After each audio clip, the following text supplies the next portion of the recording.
नमस्कार, मैं डॉक्टर सोनिया गुप्ता, आपकी अपनी obstetrician and gynaecologist from Jain Medicity hospital, Bikaner, Rajasthan से। आज हम बात करेंगे एक ऐसे टॉपिक पर जो प्रेगनेंसी के 9 मंथ में, लास्ट के महीनों में हर माँ को बहुत टेंशन देता है कि प्रेगनेंसी के 9वें महीने में बेबी की मूवमेंट कम क्यों हो जाती है। काफ़ी सारे पेशेंट्स ओपीडी में आते हैं और बोलते हैं कि मैडम, अभी तक तो बेबी बहुत अच्छे से मूव कर रहा था, मगर जैसे ही 9वां महीना लगा है बेबी की मूवमेंट कम क्यों हो गई है, बेबी हेल्दी तो है ना। यदि आपको भी ये कन्फ्यूजन होता है तो आप सही वीडियो में हैं, क्योंकि मैं आपको बताने वाली हूँ कि 9वें महीने में बेबी की मूवमेंट कम क्यों हो जाती है। और आप वीडियो में लास्ट तक बने रहना, क्योंकि मैं आपको ये भी बताऊंगी कि आपको किन बातों का ध्यान और क्या प्रिकॉशंस रखने चाहिए। सबसे पहले हम ये जानते हैं कि बेबी की मूवमेंट इंपॉर्टेंट क्यों होती है, क्योंकि जो बेबी मूव करता है ना, वो बेबी की हेल्थ का सिग्नल होता है कि बेबी हेल्थी है, बेबी को अच्छे से न्यूट्रिशन मिल रहा है, ऑक्सीजन मिल रही है, इसलिए बेबी अच्छे से मूव कर रहा है। अब हम ये समझते हैं कि 9वें महीने में बेबी की मूवमेंट कम क्यों हो जाती है। देखो, 7 मंथ में, 8 मंथ में आपको बेबी की मूवमेंट अच्छे से महसूस होती है किक की फॉर्म में, क्योंकि अभी जो बेबी होता है वो छोटा होता है, बच्चे के चारों तरफ पानी अच्छे से रहता है और बच्चा आराम से घूम सकता है, रोल कर सकता है, करवट ले सकता है, स्ट्रेच कर सकता है। मगर जैसे जैसे बेबी ग्रो करता है, 8वें महीने के लास्ट में और 9वें महीने के अंदर बेबी के पास स्पेस कम हो जाता है, बेबी बड़ा हो जाता है, पानी भी पहले की तुलना में कम हो जाता है, आंवल भी बड़ी हो जाती है, तो बच्चे के पास इतनी जगह ही नहीं रहती कि बच्चा अच्छे से घूम पाए। इसलिए बच्चा इस वक्त रोल नहीं कर पाता, करवट नहीं ले पाता, स्ट्रेच भी नहीं कर पाता, वो बेचारा किक ही मार पाता है। इसलिए आपको ऐसा महसूस होता है कि पहले तो 7वें 8वें महीने में बहुत अच्छे से मूवमेंट्स फील हो रही थी, अब बेबी की जो मूवमेंट है 9वें महीने में आपको कम महसूस होने लगती है। अब हम बात करते हैं कि आपको किन बातों का ध्यान रखना है। तो आप ये मानिए जैसे कि आप और आपका जो बेबी है वो एक तरह का रूम पार्टनर है,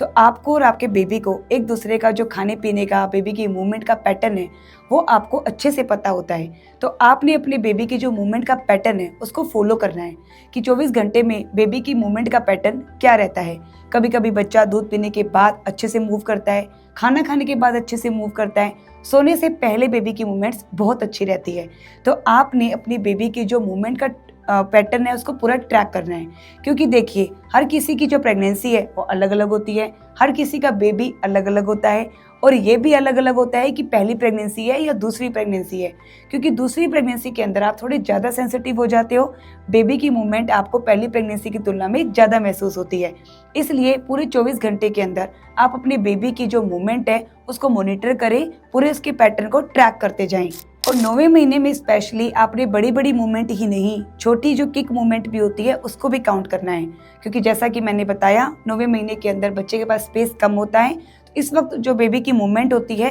वो थोड़ी पहले की तुलना में आपको कम लगेगी, लेकिन ये मूवमेंट काफ़ी स्ट्रॉन्ग होती है और काफ़ी तिखी होती है। मगर आपने छोटी मूवमेंट को भी 9वें महीने के अंदर काउंट करना है। दूसरा, आपने 9वें महीने में ध्यान रखना है अपने डाइट चार्ट का। 9वें महीने के अंदर आपने हर 2-2, 3-3 घंटे में कुछ ना कुछ जरूर से खाना है, क्योंकि देखो अभी बेबी की जो ग्रोथ है वो बहुत तेजी से होती है, बच्चे का वजन 2 से 3 किलो हो जाता है, तो जो बच्चे की रिक्वायरमेंट होती है वो बढ़ जाती है और इसलिए आपको हर 2-2, 3-3 घंटे में कुछ ना कुछ खाना है। यदि आप नहीं खाएंगे, लंबे समय के लिए भूखे रहेंगे, तो बच्चे का जो ग्लूकोज लेवल है वो डाउन हो जाएगा, बच्चे की एनर्जी कम हो जाएगी, बच्चा लिथार्जी हो जाएगा, बच्चा एक्टिव नहीं रहेगा, तो वो मूव नहीं करेगा। दूसरा, इतना बड़ा बच्चा हो जाता है 2-3 किलो का, तो वो हर 2-2, 3-3 घंटे में यूरिन भी पास करता है। बच्चा माँ के गर्भ में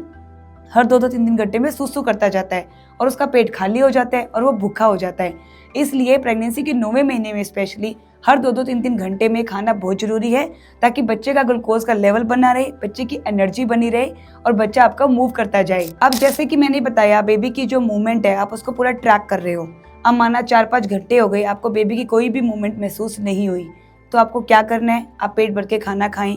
कोई मीठी चीज़ खाएं, आप 50 या 100 ग्राम ग्लूकोज का जो पानी है उसको पी लें, या आपको कोई चीज़ ऐसी लगती है कि इसको खाने से मेरा बेबी मूव करता है, जैसे वो चॉकलेट हो सकता है, मिठाई हो सकती है ना, आप वो खाकर उसको चेक करें कि बेबी की मूवमेंट कैसी हो रही है। उसके बाद भी बेबी की मूवमेंट समझ में नहीं आ रही, उल्टे हाथ की तरफ करवट लेकर लेटें। उल्टे हाथ की तरफ करवट लेने से भी बेबी की मूवमेंट आपको अच्छे से महसूस होती है, क्योंकि बच्चे की तरफ जाने वाला ब्लड का जो सर्कुलेशन है वो बढ़ता है।